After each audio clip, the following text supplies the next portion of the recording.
There are many who don't believe in this 49ers offense, and I am not one of those people, and I will prove it to you.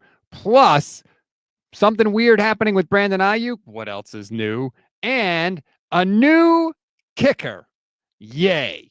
We'll talk about all that and more after this.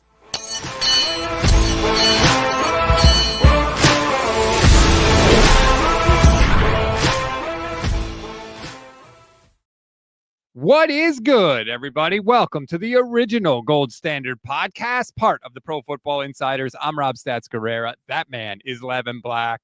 It is Wednesday evening, Levin. How are you tonight? Tired. I'm on my daylights. It's super exciting, I know, but I'm an honest person. I am brutally honest, even if it makes for bad YouTube watching. Well, I'm here. I'm going to wake you up. We're going to get going here on the show. A lot of things we want to get to. I want to start with the offense because one of the things that's cool about your team winning is all the national shows and everybody talks nice about them and all the nice things that they did in the game that just happened. But I get the sense in listening to a lot of different people and listening to people online that there is a general skepticism about the 49ers offense and the performance that we saw on Sunday. And it's a lot of yeah, buts. Yeah, but the Cardinals are terrible. Yeah, but the special teams. Yeah, but this, that, and the other thing. You got turnovers on defense, whatever it is. And there's a lot of people that are really doubtful that this offense can be that good.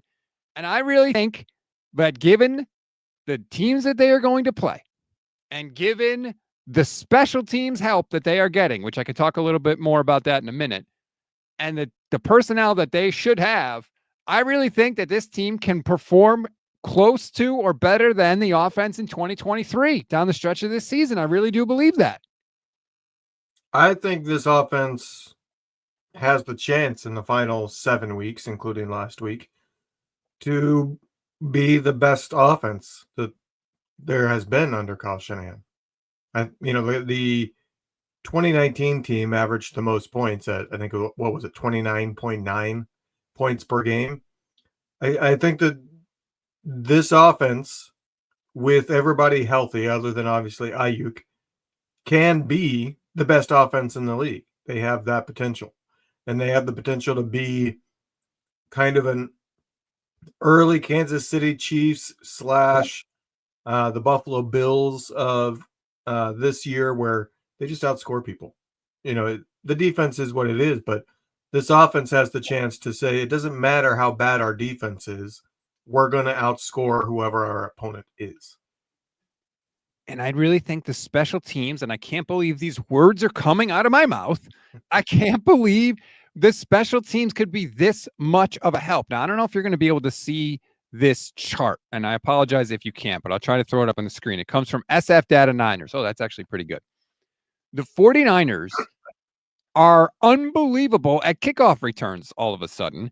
52% of their drives. So the majority of their drives after a kickoff start between the 31 and the 35-yard line. That is the best in the NFL. They're the only team in the NFL that hasn't started a drive after a kickoff inside their own 20-yard line, which I'm kind of shocked that other teams have. Like, what the hell is going wrong with your kickoffs if that's happening? But regardless, they don't have to go 75, 80, 85 yards down the field to get a touchdown. They only need to get a couple of first downs to put them at least in borderline field goal range. So it's not like this offense can put up the similar points because they're so incredibly amazing and their talent level is equal to the talent level of previous offenses. No, it's just they don't have that far to go, really. Yeah, I mean, essentially 2/3 of the time they're starting from 31 or further down the field. It's a welcome change. It's weird to see this statistic because I think if you asked people in the NFL and even Niner fans where the Niners would rank, I don't think almost anybody would say number one in average field position starting after a kickoff return. Like, it's weird because what they do that's well is they don't have the negative ones. Like you said, they don't have one from inside the 20, but it's not like they have these returns that are eye-popping where they're getting 60, 70-yard returns into the other team's territory where it's like they stick in your memory and you're like, yeah, that's one of the best returning teams in the NFL. So it's kind of weird because they don't have the huge returns. Obviously, they just had a big one this last week that helped them probably leap into number one, but they're consistently having good returns. And, when a guy kicks the ball out of bounds, we say, oh, great field position. The Niners or the team's going to get the ball at the 40-yard line. Well, the Niners average start is 34.5. So it's 5.5 yards less than this incredible start they would get if somebody screwed the kickoff up, right? So that is such a bonus for them, I feel like. And now with the fact, too, that they have a kicker, or they did have a kicker, we can talk about that, who was, good from 55, 56. Hell, I think he even made a 58-yarder at one point. Like, they didn't have that much work to do to score. And if you can get up by a couple possessions and then you just keep adding on with field goals and, over and over again, you really keep games at arm's length and you keep games in the game script that benefits you. And as we've talked about so many times, that is what they absolutely have to do. But it's all reasonable to expect, I believe. I mean, there's also something to be said for the confidence boost that comes from being able to take the field thinking, well, we're almost definitely getting points because we almost always get points. Right. You know what I mean? Like a team that can go down and all they have to do, like you said, get to the opponent's 40 and you're going to get 3 points because your kicker hasn't missed a field goal all season. Obviously, Jake Moody missed a couple at the beginning of the season, but Pinheiro had not missed a field goal all year. So I think that's a little bit of a confidence boost too. So it's not just, I think, the benefit from being good field position, but I think there's also a mental aspect to it that, hey, we only have to go out and get a couple first downs, and then we're going to get points on the board.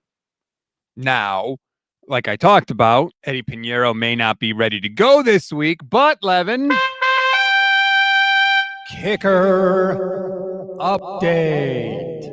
Don't worry, Matt Gay is coming to town. And if you're wondering, Matt Gay is the kicker that the Commanders released before they signed Jake Moody to their active roster. So this is just all sorts of weird. Gay has not been good this year on field goals. He was only 13 of 19 this season, but he has hit 90% of his kicks from 50 yards and in. So, as Jeff Deeney on PFF points out, could this mean that Kyle Shanahan just says, look, this guy's been really good on short kicks. We'll use him 50 yards and in, and if not, we'll just go for it on fourth down. I mean, it would be smart, as his tweet says there, he was a perfect 28 of 28 from within 50 yards last season, meaning he was just 3 of 11 from 50 plus last year. It's been a sharp decline for Matt Gay. Just a few years ago, before they drafted Jake Moody, this is the guy. Yeah, this is the guy I wanted them to go out and spend money on to replace Robbie Gould, and he hasn't been the same since that happened.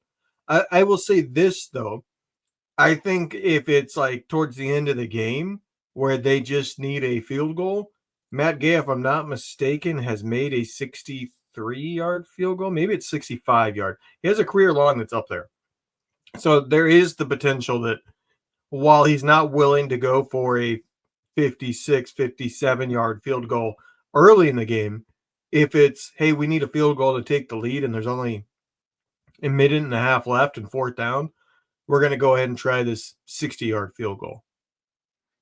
God, let's hope it doesn't come to that. And I'm sure that's probably what Kyle Shanahan is thinking too. And to be clear, they haven't ruled out Eddie Pinheiro for this week, for Monday. And he's going to have the extra day, obviously, so we don't know. He was added to the practice squad, I believe.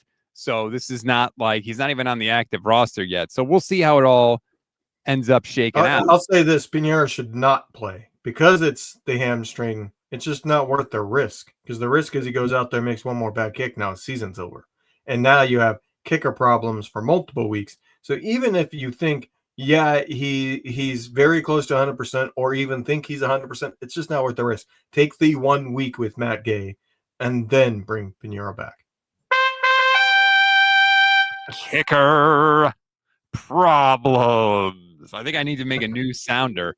I don't know, the severity of Pinheiro's thing. I think I saw a clip of him limping after the game. I have no idea. I don't even know when he heard it. I thought maybe he heard it when he got tackled after the blocked PAT, because he stayed down afterwards, which of course he stayed down. Kickers are the closest thing to normal human beings that we see on a football field. I'm convinced, Levin, that if you just took the average person out on a football field and they got tackled one time, they might die. Like, I literally think they might die. I don't think people understand the speed and the velocity and the power with which people get hit over and over again. Like, well, okay, here's an easy way, I think, for the average person to consider it. Imagine getting hit by a car going 15 to 20 miles per hour. right. How likely are you to be hurt after that? Because that's what it is. The defenders are going 15 to 20 miles per hour and literally crashing into you.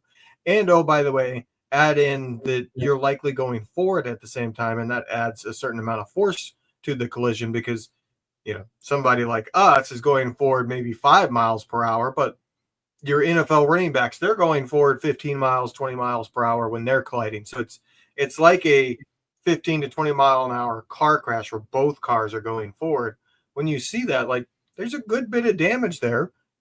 So, yeah, the average person whose body's not used to it and they don't know how to take it, because there is something to be said for, like, muscle memory. Like, running backs, when they get hit, they don't think about it, but there are ways in which their body naturally protects themselves as they're going to the ground because they have so many times that they've been hit and taken to the ground that their body naturally moves in a way that kind of protects their body. We're not going to have that. We're going to look like a rag doll out there. And then, I mean, I barely move around now at 40 normally. So get hit by an NFL linebacker. Yeah, I'm probably going to be crawling back to my couch saying, yeah, I'll leave the football on the TV.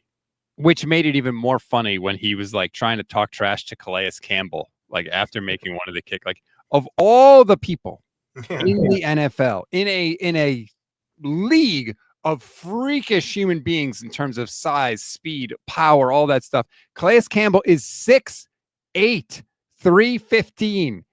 Eddie, I gotta tell you, he ain't the guy to pick on, Eddie.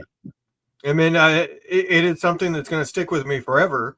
When we did a show with JT O'Sullivan, and he talked about, like, people think of these quarterbacks as being like people that need protected on the field, and they're not necessarily the biggest people out there because they're not the biggest people on the football field.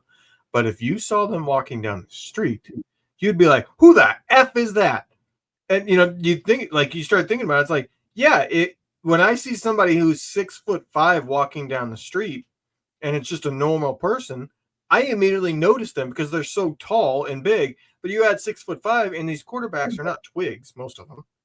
Like somebody like Jared Goff, your typical looking quarterback, is he like super built? No, but if you saw him going down the street, you'd be like, wow, that guy has some muscle on him.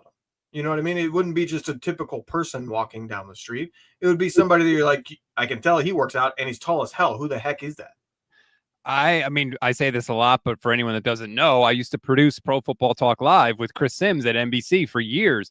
Chris Sims is huge. Like, when you see him in person, he's 6'4". He's listed at 230. Like, he's a massive human being. And by the way, I also used to produce Mike and Mike at ESPN Radio with Mike Golick, who was a defensive lineman back in the day, who was also 6'4". So that tells you, like, just in general how the league has shifted, that the defensive linemen back in the day are now the same size as quarterbacks when Chris played, which was, years ago now. I mean, I think Chris's last year was 2006. So, yeah, they're giant human beings, to say the least. The last thing I want to point out about the offense, too, is we have seen what this offense is supposed to be for only 5 quarters. Brock, Kittle, McCaffrey, Pearsall, CMC. We have seen it for 5 quarters. They have scored 48 points in those 5 quarters. So you could say, oh, it's week 11. The offense is what the offense is, but not really, because it hasn't been together. The band is back together now, and they didn't even get anything out of Pearsall last week. So when I look at what I saw on the field and what I saw week 1 against the Seahawks, granted, it was very limited because Kittle got hurt right away, but it fills me with what I think is a realistic hope and projection that they can be the unit that they, frankly, are going to need to be the rest of the way. if they can score or average 30 points per game in these final 6 games, they're going to win a minimum of 4 of them.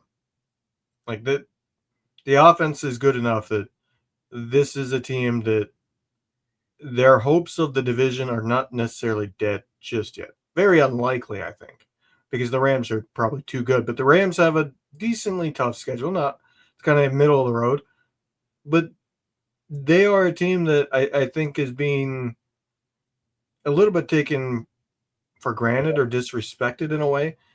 Because I think people look at them and go, yeah, they'll probably make the playoffs, but that defense is so bad, who cares? They're going to be one and done. And it's like, an offense that's this good could be good enough to upset teams. Like you got, if you have either side of the ball that's dominant, you always have a chance. Like you look at the Denver Broncos. Yep.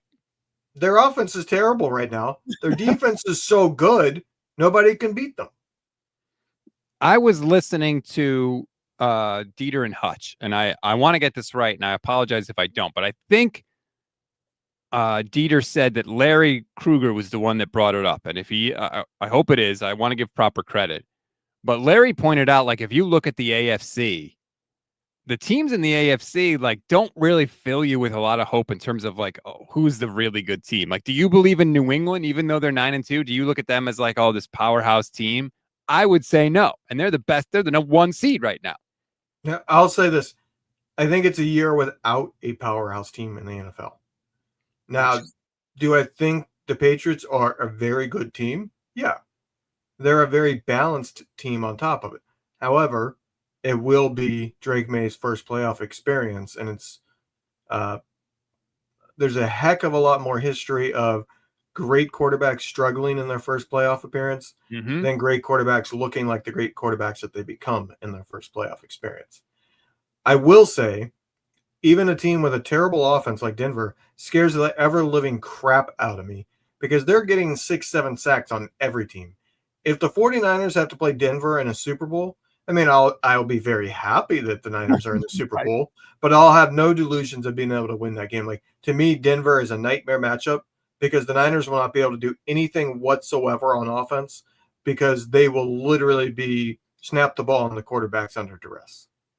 It would be very interesting to watch, but like you said, I will cross that bridge when we get to it. For sure. Ryan Jones says the band is not back together until Brandon Aiyuk gets there. Now, we're going to talk about Brandon Aiyuk in a second because you have a hot take about BA that I can't wait to hear.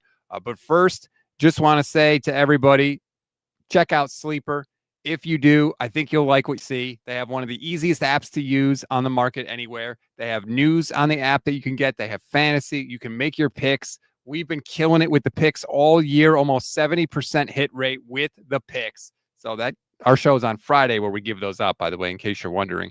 But if all you got to do is pick stats like higher or lower on touchdowns, passing yards, they got a million stats up there. There's something that you're going to like. And you could win big. You could win up to 1,000 times your money with Sleeper if you get your picks right. And for a limited time, if you want to check it out and you're a new user, just go and sign up and they will give you a free $20 entry. So you don't even have to deposit any money. Just go and check it out and have a little fun and see if you like it.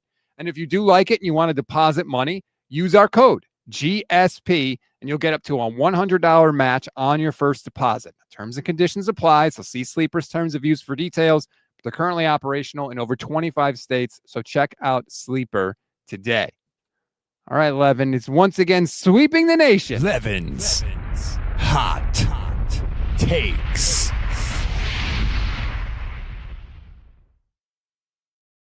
Got for us this week. I'll start off with Brandon Aiyuk.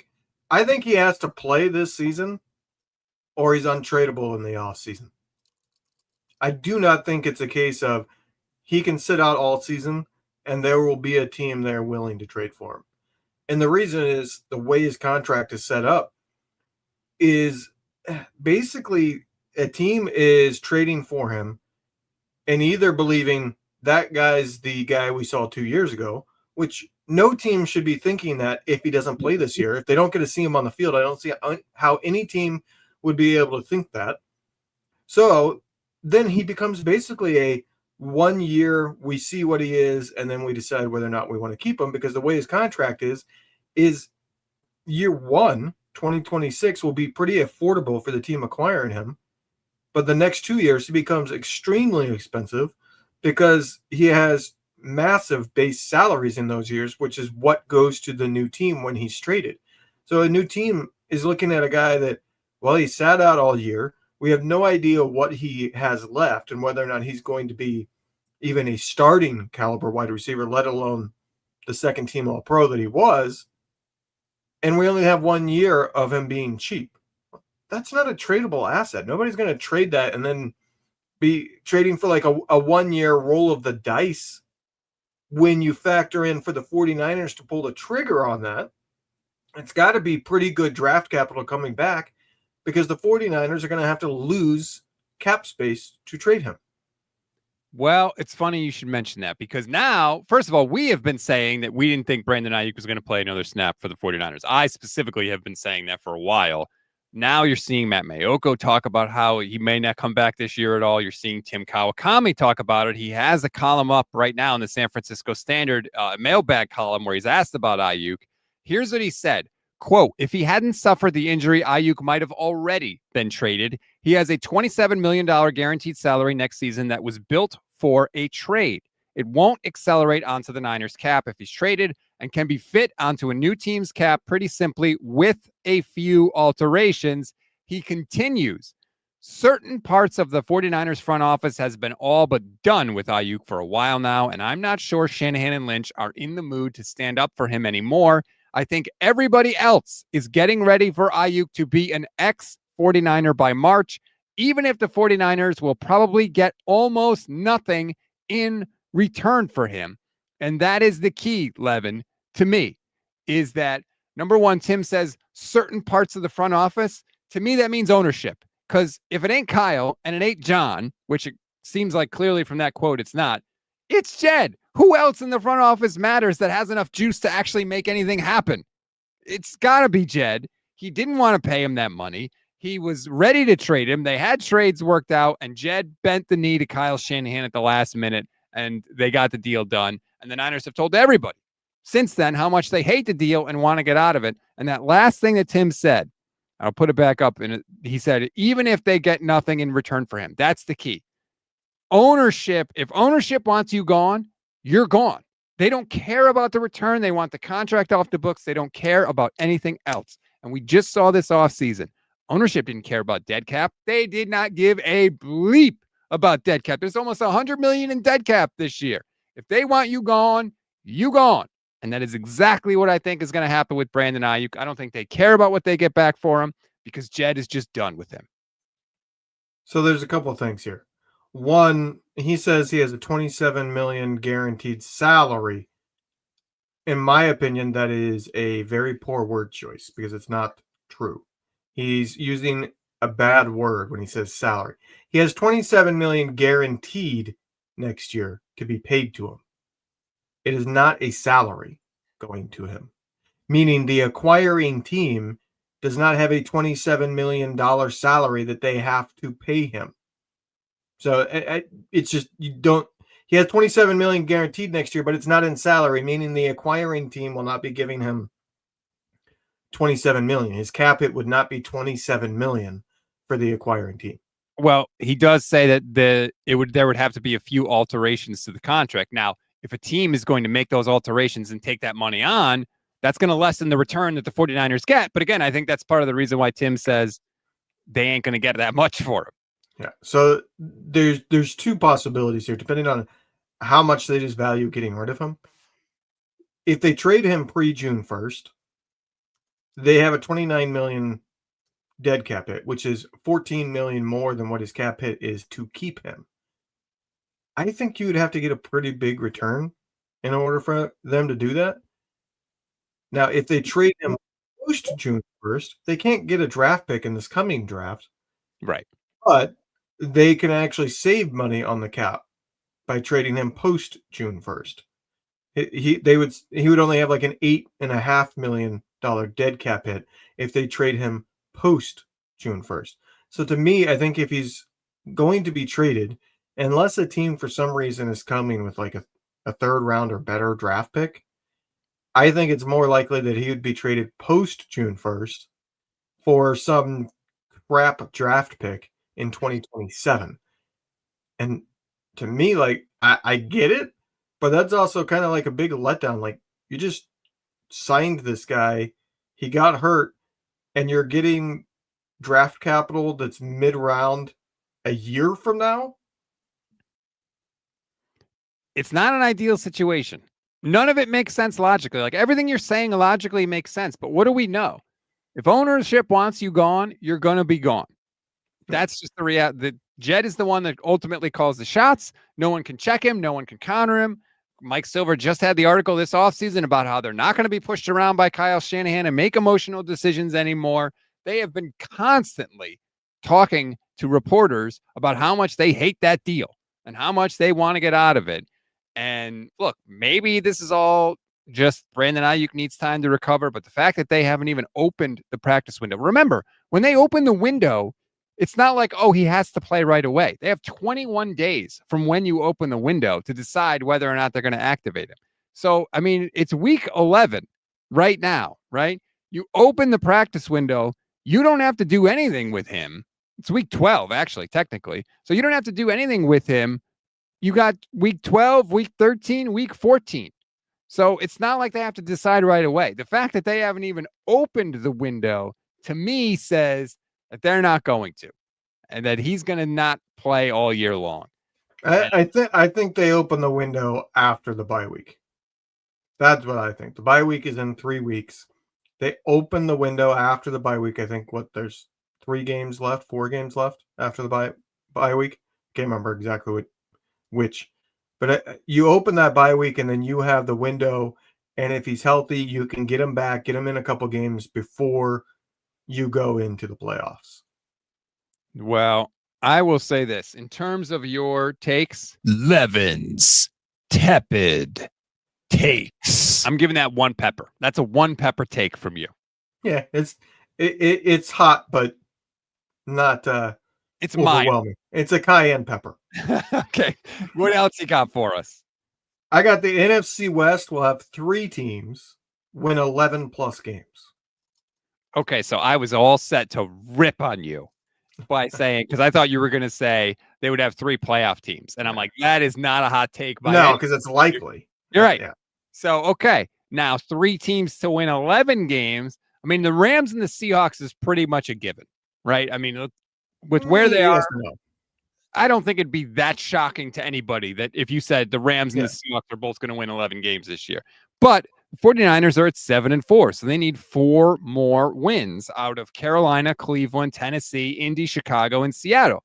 And those last 3 look a lot different now than they did when the schedule came out in May. They do, but like the Colts, every time they've played a good team, they get beat. So they're not the world beaters that they seem as of now. And guess what? The Bears are the exact same way. The Bears have yet, I think they have 1 win against a team that has an over 500 record, and I think the Colts are the same way. So while their records are good and they're not going to be easy games, their records are a bit misleading. They beat up on the bad teams and they can't beat the good teams. So I don't think the Niners will necessarily win both those games, but I look at it this way, like the Carolina game, I think, is the swing game. If they lose this week, it's more likely 10 wins, but I think they're going to win this week. So they win this week. The Browns are starting Sanders. And guess what? If he's so bad that they decide not to start him a second time when they play the 49ers, it's going to be going back to Gabriel or some other horrendous quarterback. They should absolutely be able to win that game. Tennessee, they should absolutely be able to win. So if they beat the Panthers, that's 3 of the 4. They only need 1 of the last 3. Well, the scary part about the Browns is Jim Schwartz, right? Because we know Jim Schwartz always gives Kyle Shanahan trouble. But, I mean, it's entirely possible that the quarterback play is so bad that it doesn't matter, right? That it's they should have beaten them last time, but Moody missed the kick. Right. Well, who knows what we're going to get kicking-wise. You want a bonus hot take? Because I wasn't going to go there unless you brought up Jim Schwartz, but you did. Okay. If the Browns beat the 49ers because Jim Schwartz shuts down Kyle Shanahan again. I don't care what kind of coaching staff he can bring with him. That should be the Cardinals hire if they get rid of Gannon. Right. You Just know what I mean? Exactly. Like, all right, we keep having these bad coaches, but if we hire him, at least we know we can really mess with the teams in our division because Schwartz is great at beating Shanahan, which means he should be at least, on par with being able to get after McVay too. I will give your NFC West hot take 2 peppers, 2 out of 3 peppers. Not bad. Better than your first one. Not the spiciest take from you that we've seen.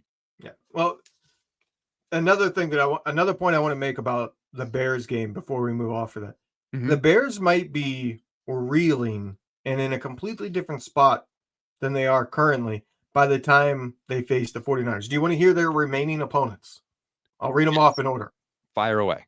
They play the Steelers this week, a playoff team. They play the Eagles after that. They play the Packers. Then they get an easy one with the Browns, but then they play the Packers again before playing the 49ers and the Lions to finish. They are literally playing what most people would say. I know the Lions are technically not in the playoffs right now, but they are playing out of their remaining 7 games, 6 teams that should be making the playoffs. And if anybody knows Ben Johnson, it's clearly the Lions, where obviously he has been for a while. And I have talked about this, I think, with Vish a little bit. Excuse me. I think Ben Johnson's the kind of coach where if things are going well, he's okay. But if things start to go bad, I feel like he will make them worse. Have you seen some of his interactions with people? Some of his interactions with the sideline report? He is a weird dude, and head coach is not like coordinator. We have talked about this a lot. It is a management judgment position, and not everybody that's good at coordinating can be a good head coach. And what do you do when the crap starts to hit the fan?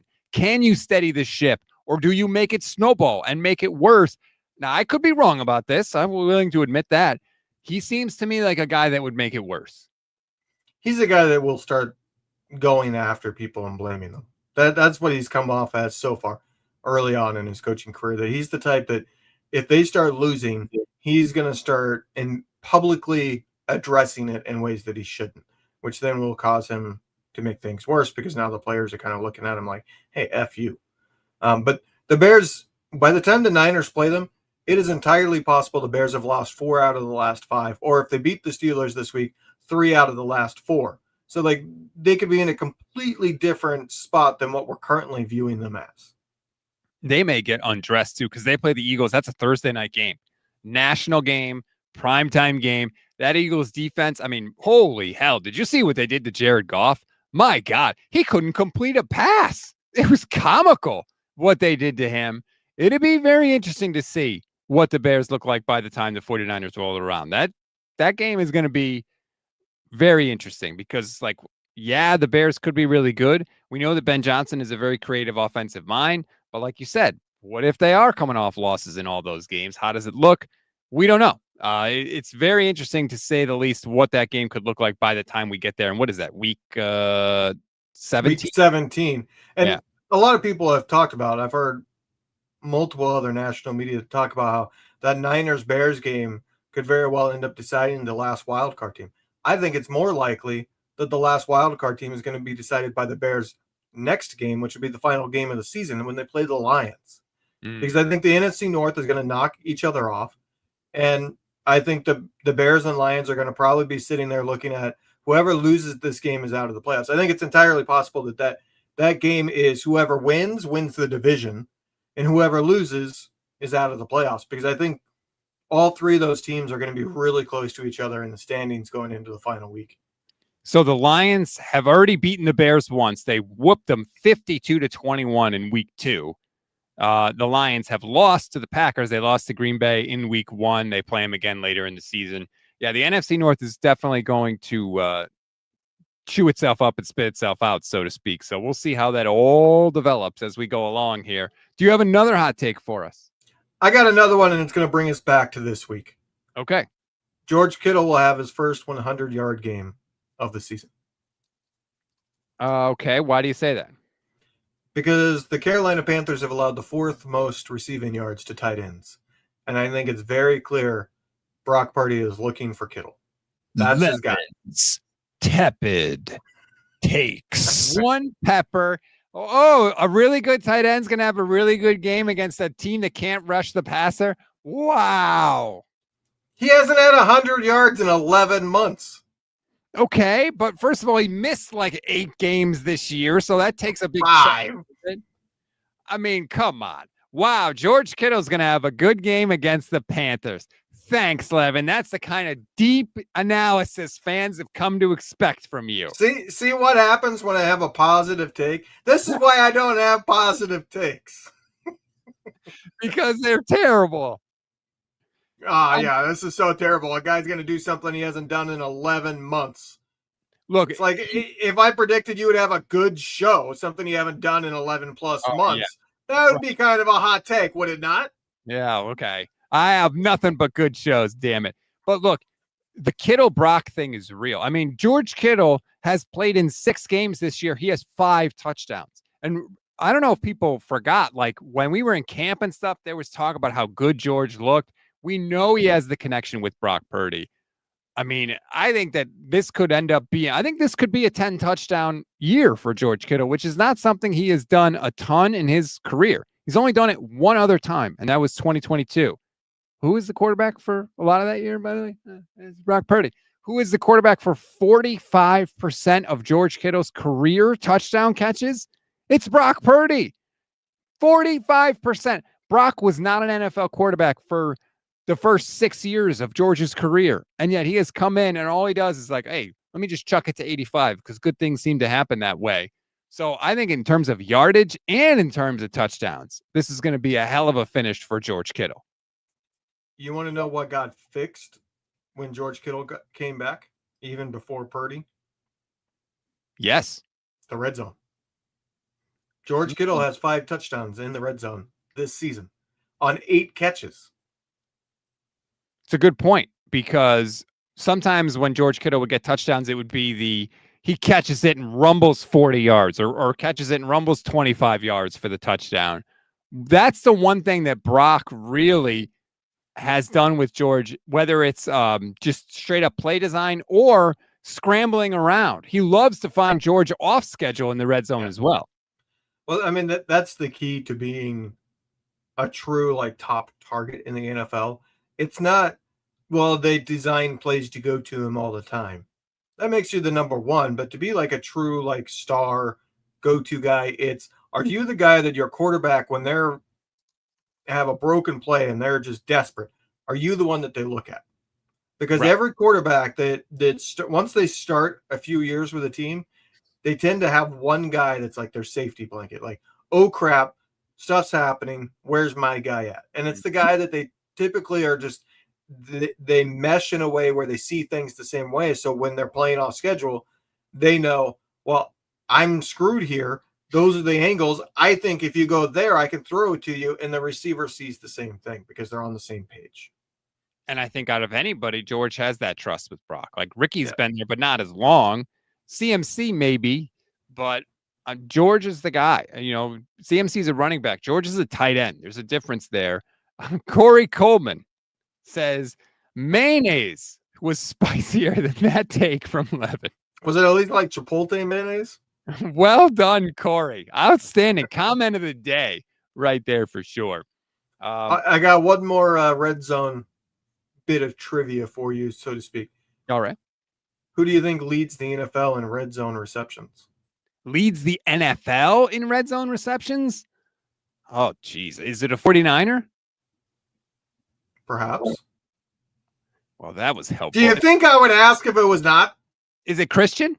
Yeah. Christian McCaffrey leads the NFL. He has 14 receptions in the red zone this year. And 4 touchdowns. Not totally surprising, but just given how much they've used him as a receiver. And it's easier to throw to your running back in the red zone than probably any other position. Kyle? But everybody else that's in the top 10 is a wide receiver or a tight end. Mm-hmm. Kyle might be all wide receivers. Sorry, I'm not sure if there's a tight end on there.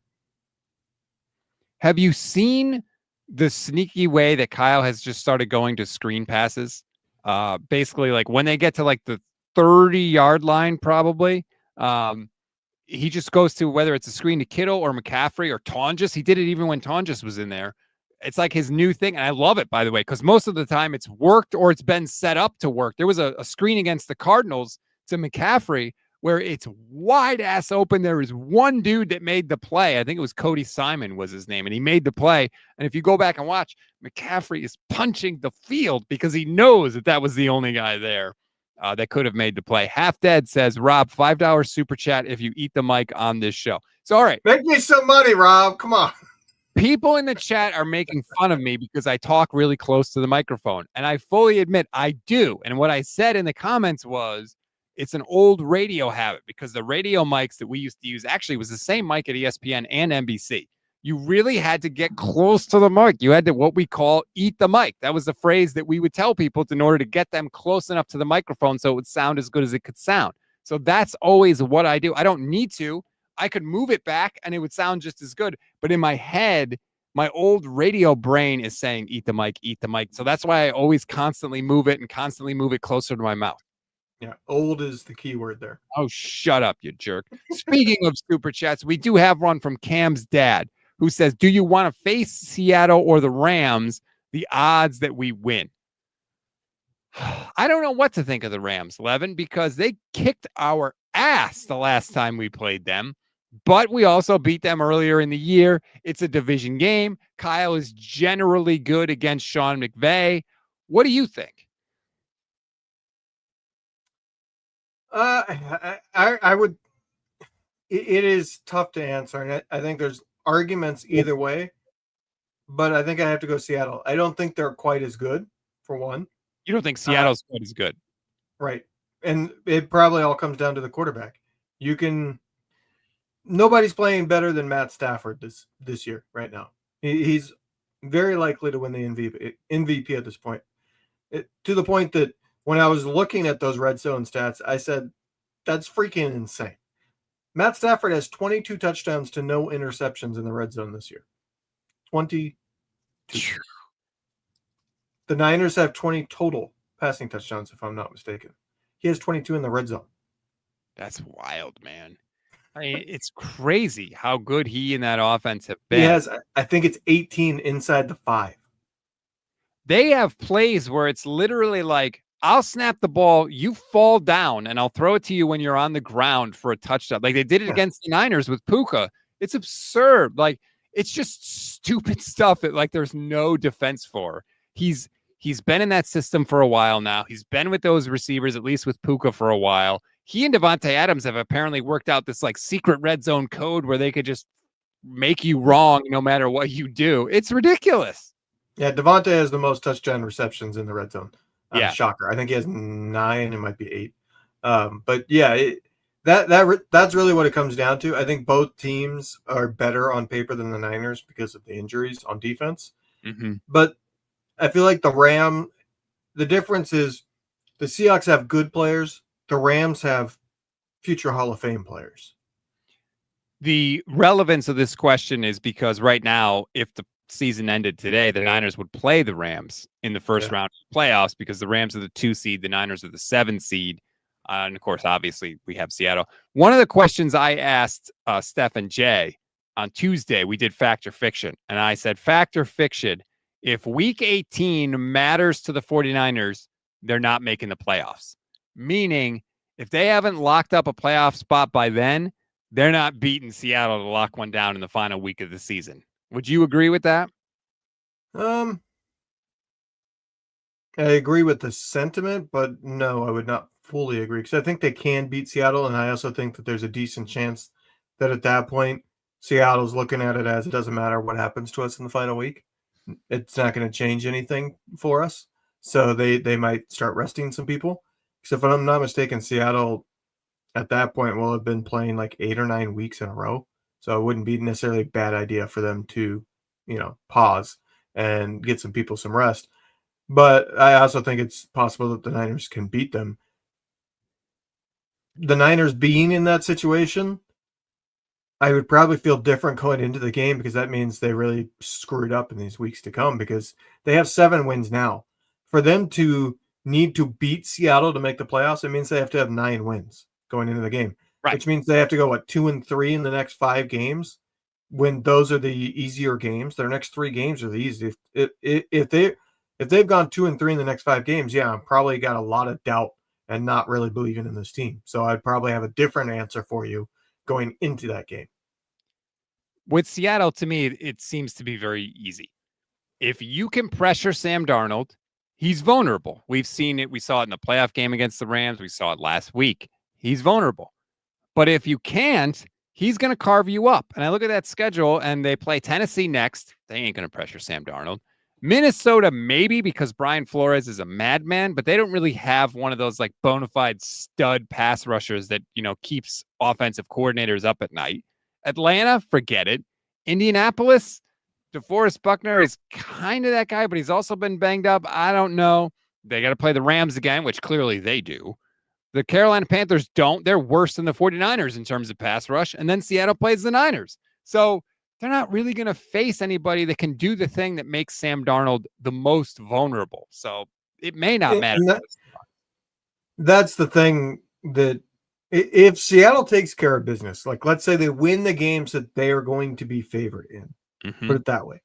If that's the scenario, then when they go to play the 49ers in the final week, the division is likely still up for grabs, which means they have something to play for. Yeah. You know what? I'll say this. I'm glad that game is in San Francisco and not Seattle. I'm glad we have already defeated them and we don't have to go up there then. That's the key part of this. Like, they play the Titans and the Falcons and the Panthers on the road. They get the 2 tough games on this schedule, the Colts and Rams at home. So, they're likely to be favored against the Colts and possibly be favored, depending on what happens in these next 4 games, against the Rams. Like, if they go into that Rams game and they're only separated by 1 game or less, Seahawks are likely going to be a slight favorite at home. So, if they take care of business, win the games they're supposed to, it's probably that they're leading the division going into that game, because the Rams have a much tougher schedule. The Rams play the Buccaneers this week. Ironically, they also get to play the Panthers. So all 3 of the 49ers, the Seahawks, and the Rams have the Panthers left. But they also have the Lions on the schedule. So they have some tougher games. They have the Lions and the Bucks that are better than I think any team that's on the schedule for the Seahawks and the 49ers, other than obviously the Rams themselves. So the Rams could lose one of those 2 games, and the Seahawks haven't lost yet, and they go into the Rams with a tied record. Whoever wins that gets the division. That's, I think, a very likely scenario. Cam's dad says, thanks for the super chat, it is possible that we get to the 4th or the 5th seed. Well, they can't get to the 4th seed unless they're leading the division, because the top 4 seeds are always the division leaders. So you'd have to be first in the NFC West to get one of those. The 5th seed, is it possible? Absolutely, it's possible. But that would also mean you'd have to have the 2nd best record in the NFC West, I think, because otherwise the NFC West team would be ahead of you.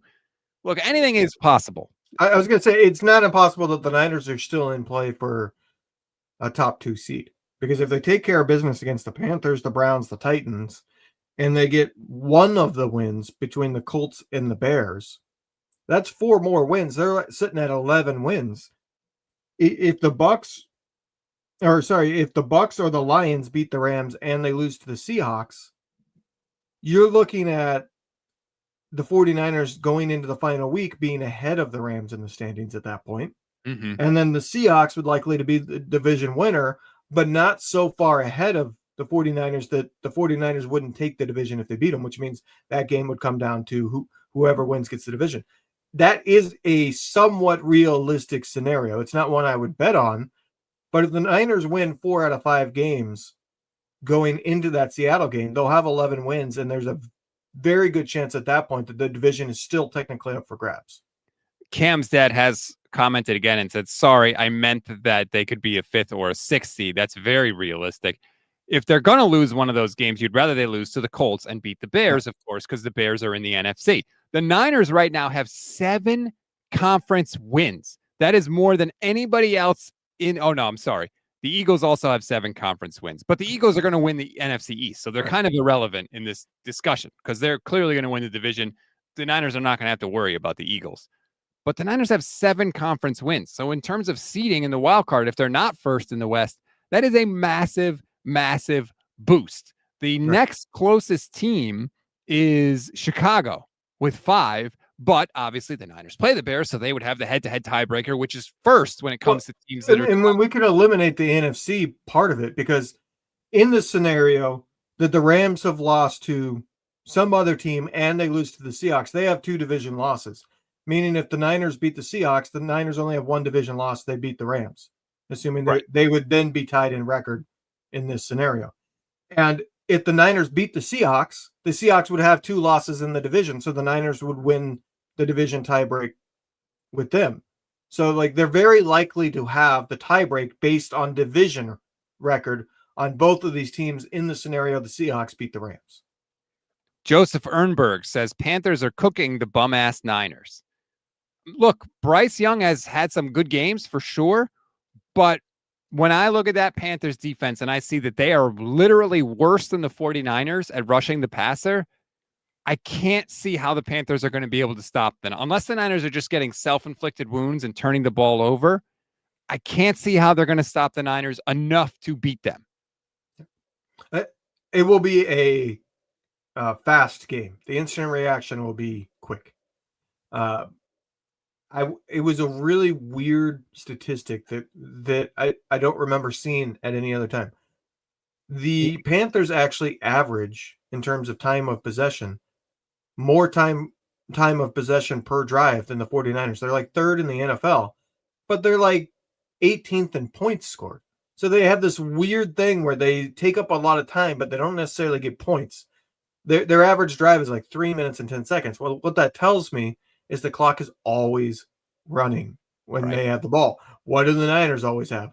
The clock is almost always running. They've completed almost 70% of the passes, and they like to run the ball. So this, to me, is going to be a game that goes quick. I don't look at any game on the Niners schedule and be like, Niners are going to dominate, except for maybe Tennessee, maybe. But other than that, this Niners team is capable of losing to anybody because of their defense. It's very, very vulnerable. But also, I think they're capable of winning against anybody because their offense, I think, can be really, really good, and because of Kyle Shanahan. So there will never really be a game where I'm just going to be comfortable. I'm going to be puckered for the rest of the way. That's just the team that we have. That's the reality of the situation. But as we've talked about, because of the offense and because of the teams on the schedule, it's going to be a fun ride the rest of the way. Robert Saleh said early in the year, be ready for the roller coaster. We're on the coaster right now, and hopefully we're on the way up. We've been on the roller coaster since week 4 because it's been win, lose, win, lose. So you're going up and down, just like a roller coaster. Now let's hope that they start, just keep going up instead of the coming back down. I don't want to crash back down to earth. Are you a roller coaster guy? I am. I have not been on a major one since I got older. And my kid loves theme parks, but she won't go. She gets a little scared of the big one. My wife literally can't even do like the simplest thing. I went on that boat on the boat that swings back and forth. Oh yeah. I went on some like medium-sized roller coasters. Didn't bother me at all, but I haven't gone on like a truly super big roller coaster since I was younger. But that boat thing, pirate ship. What? Yeah, the pirate ship was absolutely miserable for me.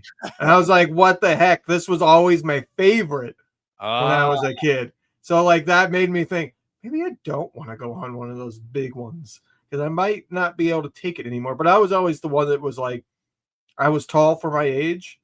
So I was able to get on rides when I was younger than other kids my age. And I was always pushing the limit of what I was allowed on and always trying to get on ones that maybe I wasn't quite tall enough yet. And so like I've been on some of the biggest roller coasters and I loved them. But the last time I did that, I was probably like 19, 20 years old. Red and Gold Blooded YouTube channel member. Thank you. Says you're old, Levin. It's true. And look, I have never been a ride guy. I've never been able to do them my whole life. That doesn't shock me. We went to Disney World a couple of years ago, and my kid wanted to go on some of the rides, and even some of the kid rides. Now that I've gotten older, I'm like, I don't know how much this ride needs to end soon because I am not feeling good. It is. I don't know what happens with your body, but like the tolerance just completely changes. Yeah. So one, it doesn't shock me that you've never been a ride guy, because what do we know about Woody? He ends up at the merry-go-round. Oh, shut up. 2, it's story time. All right. Went to the Indiana State Fair. Went on, this is back in the 90s for you kids, ancient. But it was the pendulum one where you're in a cage and the cage also rotates within the pendulum. Dude. That was like a new thing, right? I went on it, and it's the most miserable I've ever been on a ride. Yeah. Not because of the ride. I was loving the ride. I was 12 years old at the time. I was loving the ride. But then they stopped the ride for reasons I couldn't tell, when I was all the way up in the air and upside down. And I was stuck there for like 10 minutes. Ooh. And so like the blood was rushing to my head. It was like a metal cage. Like it wasn't like a nice new one where you had padding. So like it was extremely uncomfortable. The seat belt was hurting my legs by that point. When I got done, my uncle, I went with my cousins and my uncle, he informed me the reason why they stopped and I was stuck is because somebody on the opposite side of me had hurled at the top and sprayed puke on the whole crowd beneath. That is no bueno. I can't do the rides, but I am the best person to go to the amusement park with, because I have no desire to do the rides. I hold all the stuff while everybody else goes on the rides. I'm the hold the stuff guy, which I'm totally fine with because I want no part of it. It's just an ugly situation. But yeah, if you ever get the chance to go to the amusement park with me, you should, because I do all the crap that nobody else wants. There's a show idea.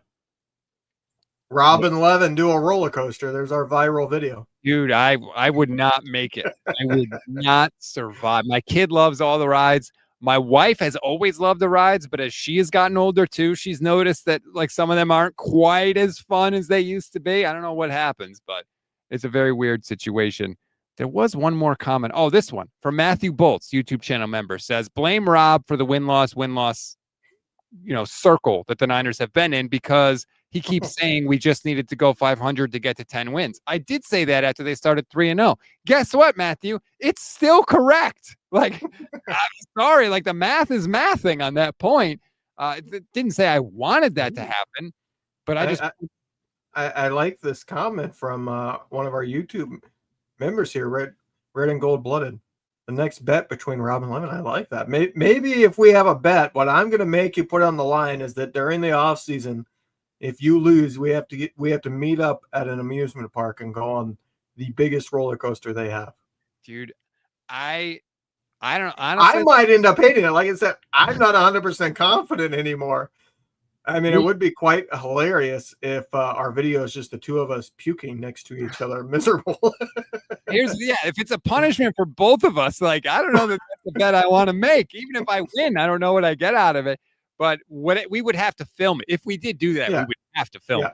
We'd have to like buy a GoPro or something. Yeah. They probably don't allow you to do a GoPro on the rides. I don't know how we would be allowed to film it, but we'd have to figure out a way, because it would be probably hilarious, because I might be okay with it and enjoy it, but the faces I would be making probably wouldn't be the best faces at a minimum, and I might end up absolutely hating it. Howdy says Rob watches the kids at the amusement park. I absolutely do. James T. Kirk says you should have gone on a coaster when you were in Vegas at the Super Bowl when we went in 2023. Here's the thing, and I think, correct me if I'm wrong, but I think this caught you by surprise. There was no time to do any of that. We were working all day long. There was no time to just go ride a roller coaster. Here was our experience in Vegas. We never saw the sun. Right. Because we stayed in the Media Hotel, which was the Mirage, the big pyramid. Or not the God, I can't think of it. The Big Pyramid, whatever the name of it was. We stayed in the Big Pyramid. It was the official Media Hotel because they had an underground kind of walking mall area that connected you to the hotel that had the convention center, which was hosting all of the media events and Radio Row and all that. So we would go from hotel room through that catwalk. We would eat at one of the like 5 or 6 restaurants that was in that little strip connecting. And then we would get to the media center and be working. And then on our way back at the end of the day, we would eat at another one of those restaurants. Often it was Rob eating at Subway and me looking for anywhere but Subway. And then we would go back to the room. Now, part of it is we didn't have time because of not getting a table meant none of the content could get made and put out until we got back to the room. Mm-hmm. So it wasn't like during our downtime of waiting for the next interview, we could get stuff made and put out. But yeah, we literally did not do a single minute of sightseeing. Nope. There was no sightseeing. There was no NFL experience stuff that we could do. It is a grind. It is work. And I expected that because I've covered multiple Super Bowls before. That was your first experience at the Super Bowl. We wanted to, and I think we would have tried to do some cool stuff, but it just wasn't possible. It's the Luxor, by the way. Matthew points out, the hotel is the Luxor. They actually made it look like a big Dorito when we were there. Yeah. So it wasn't a pyramid, it was a big Dorito. But we're trying to work out going back to the Super Bowl this year. Look, I'm not gonna lie, it's crazy expensive. It is. They crush you with the hotel room. It's about $3,000 for the week for the hotel. The flight is actually not bad. It's usually like a regular-ish flight. But the hotel is which hotel? What's that? I mean, if it's going to be some $3,000 for a hotel, then we stay a little bit further away. And it's $3,000 for the hotel. It's $3,000 to get internet access at Radio Row for the week. It's $3,000. So that's a lot of money for me and Levin to pay. And frankly, me. Levin shouldn't really have to pay any of it, quite honestly. So I don't know if we're going to do it. We're going to try. Maybe the Pro Football Insiders can help us out. We would certainly love that if that were to take place.